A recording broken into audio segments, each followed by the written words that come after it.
Hello दोस्तों, नमस्कार। मैं हूँ यशवंत दामले और आप देख रहे हैं यशमनी विज्ञान चैनल। आज के वीडियो में हम सीखेंगे द्रव्यमान संरक्षण का नियम। आइए शुरू करते हैं।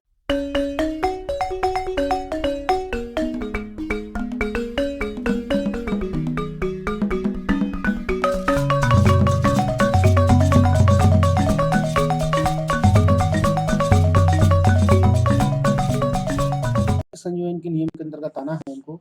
तो सबसे पहले यह दिया गया है द्रव्यमान संरक्षण का नियम। तो द्रव्यमान संरक्षण के नियम को हम यहाँ पढ़ेंगे। हम देख लेते हैं कि द्रव्यमान संरक्षण का नियम क्या कहता है। तो इस नियम के अनुसार ये बताया गया है लेवजियर द्वारा, ठीक, कि द्रव्यमान को ना तो बनाया जा सकता है और ना ही द्रव्यमान को नष्ट किया सकता है। अर्थात किसी भी रासायनिक अभिक्रिया में ना तो द्रव्यमान को बनाया सकता है और ना ही द्रव्यमान को नष्ट किया जा सकता है। हम समझ लेते हैं इस नियम को।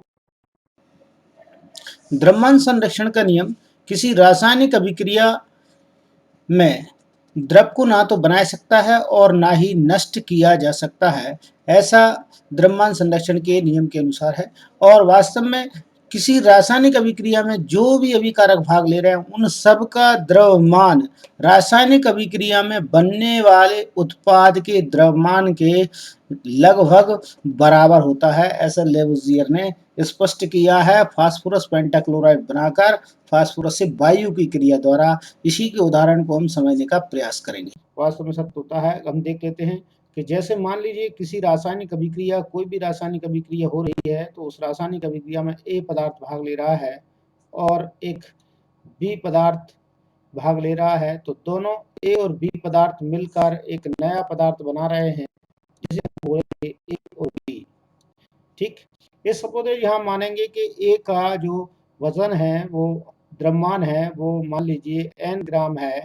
ठीक, n ग्राम इसका वजन है, वह द्रव्यमान है। यहाँ पर देख रहे हैं इसका जो वजन है, यहाँ पर द्रव्यमान हमने लिया है, तो वजन जो द्रव्यमान हमने लिया है वो m ग्राम है, तो यहाँ पर हमने ले लिया है। ठीक है, ये ले लिए। और यहाँ पर यह इस अभिक्रिया के समाप्त होने के उपरांत जो नया पदार्थ हमें प्राप्त हुआ है, जिसे हम बोल रहे हैं ए बी, जो एक नया पदार्थ प्राप्त हुआ है, उसका द्रव्यमान जब हमने लिया, ज्ञात किया, तो हमें पता चला इन दोनों का द्रव्यमान वास्तव में इन दोनों का योग ही प्राप्त होगा, अर्थात NM इसका योग ही हमें प्राप्त होगा। ठीक है ना, ये इन दोनों के योग का हमें द्रव्यमान प्राप्त होगा। अर्थात ए का जो भी द्रव्यमान निकलेगा वो N और प्लस M के द्रव्यमान के योग के बराबर ही हमें प्राप्त होगा। अब इस अभिक्रिया के आधार पर हम एक अभिक्रिया को देख लेते हैं जो लेवोजियर यहाँ प्रयोग में एक उदाहरण दिया गया है, तो उसे हम समझ लेते हैं किस प्रकार से ये काम करेगा नियम। इसे आप सत्यापित किस प्रकार से कर पाएंगे, तो हम यहाँ समझ लेते हैं। सतह पर हमने यहाँ पर रेत बालू के कुछ कण यहाँ पर लेयर हमने यहाँ पर बिछा दी है। ठीक, इसके बाद ऊपरी सिरे पर हम यहाँ पर फास्फोरस के टुकड़े डाले या बालू के कण जब बिछाए, इसके बाद उसके ऊपर हमने फास्फोरस के टुकड़े डाल दिए हैं। ये फास्फोरस के टुकड़े यहाँ पर डले हुए। ठीक, इसके बाद हमें फास्फोरस के टुकड़े डालने के बाद हमें इसे डॉट लगाना है, कॉर्क लगाना है इसमें। ठीक, कॉर्क के ढक्कन से हम इसे बंद करेंगे, यहाँ पर इस प्रकार से बंद कर देंगे। ये यहाँ पर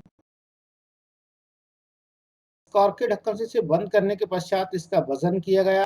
वजन करने के बाद माना कि वजन यहाँ पर देखिए n ग्राम निकला। मैं इसे प्रैक्टिकल मैं भी आपको बताऊंगा किस प्रकार से इसे कैलकुलेट करना है आपको।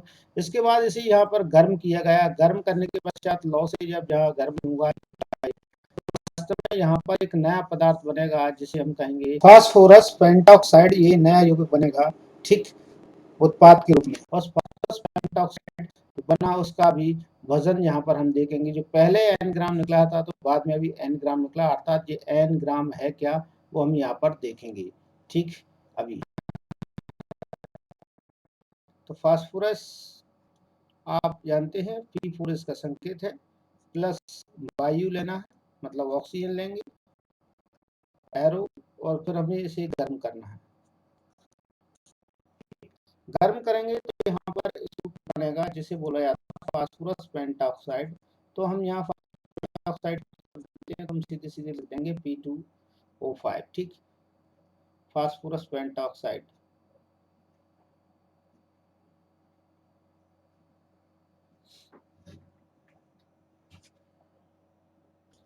ध्यान देने योग्य वाली बात ये है, यहाँ पर फास्फोरस की संख्या 4 है, यहाँ फास्फोरस की संख्या 2 है। मैं आगे 2 से मल्टीप्लाई कर देता हूँ यहाँ पर, तो ये हो जाएंगे 4 और ऑक्सीजन की संख्या हो जाएगी 10।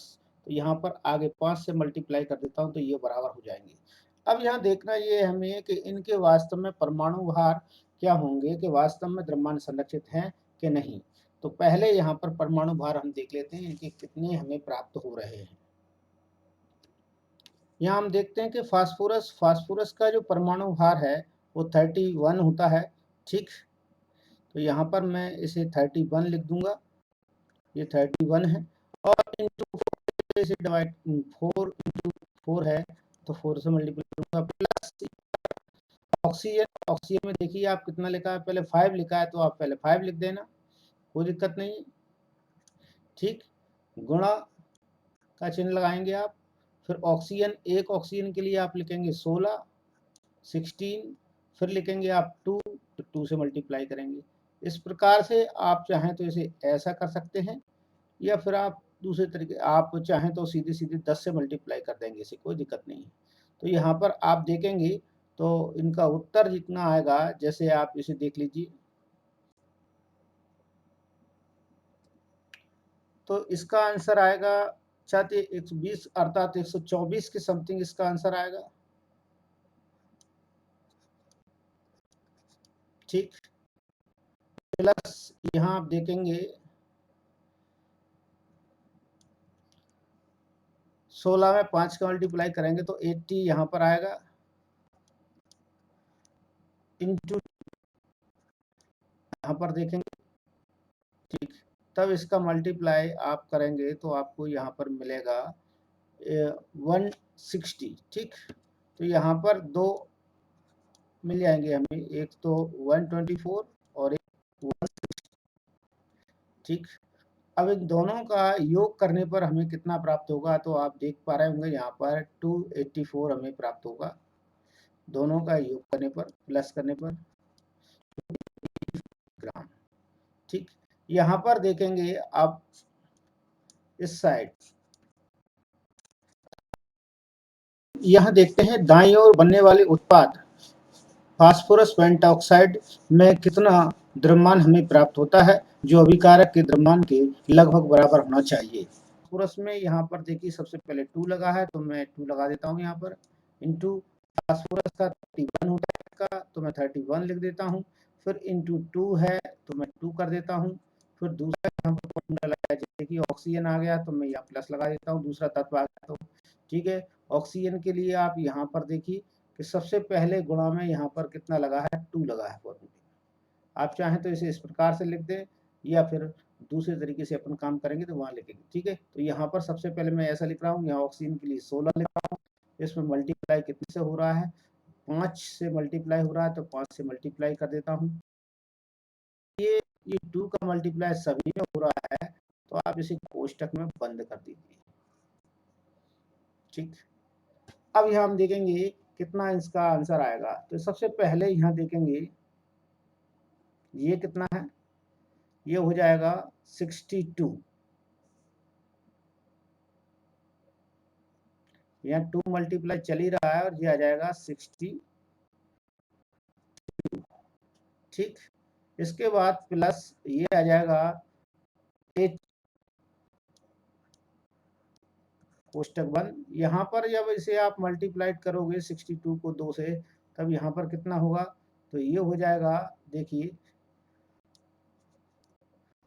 124, फिर 80 हो जाएगा 160 और 2 मल्टीप्लाई हो जाएगा। अब दोनों का योग करेंगे, प्लस करेंगे दोनों को, तो यहाँ पर 284 आ जाएगा। इससे तात्पर्य यह हुआ कि किसी भी रासायनिक अभिक्रिया में द्रव नष्ट नहीं होता, अर्थात जो पदार्थ भाग ले रहा है उसका बनने वाली जो रासायनिक अभिक्रिया, उसमें जो भी पदार्थ बनेगा उसका द्रव्यमान भी उतना ही होगा जितना कि टोटल रासायनिक अभिक्रिया में भाग लेने से पहले उसका द्रव्यमान था। तो ये द्रव्यमान संरक्षण के नियम की पुष्टि करता है। आप इसे इसी प्रकार से समझ सकते हैं। तो द्रव्यमान संरक्षण के नियम की पुष्टि के लिए ये सूत्र मैंने उदाहरण के लिए आपको रखा है, तो इससे आप ये समझ सकते हैं। तो दोनों का द्रव्यमान समान आया, इससे तात्पर्य यही होगा कि द्रव्यमान अभिक्रिया के प्रारंभ में और अभिक्रिया के अंत में, अभिक्रिया जो हो गई, कंप्लीट हुई है, रासायनिक पदार्थ जो भी बना है उत्पाद, उसका ना ही ना कि रासायनिक अभिकारक जो भाग दे रहे हैं उनका द्रव्यमान। इसीलिए रासायनिक इस द्रव्यमान संरक्षण को नियम को इस प्रकार से ही बोला सकता है कि किसी रासायनिक अभिक्रिया में भाग लेने वाले द्रव पदार्थों की मात्रा का योग, किसी रासायनिक अभिक्रिया में भाग लेने वाले द्रव पदार्थों की मात्राओं का, किसी रासायनिक अभिक्रिया में बनने वाले पदार्थ की मात्राओं के योग के बराबर होता है। तो यहाँ पर ये थॉट लागू होता है, अर्थात ये वास्तव में विचार जो द्रव्यमान संरक्षण का नियम है इसकी पुष्टि करता है। ठीक, कल हम दूसरा नियम लेकर आएंगे दूसरे वीडियो में। आज के लिए इतना ही काफी। वीडियो यदि आपको अच्छा लगता है तो आप वीडियो को लाइक करें, शेयर करें दोस्तों के साथ में, और यदि आप मेरे चैनल पर नए हैं तो प्लीज सब्सक्राइब करें चैनल को।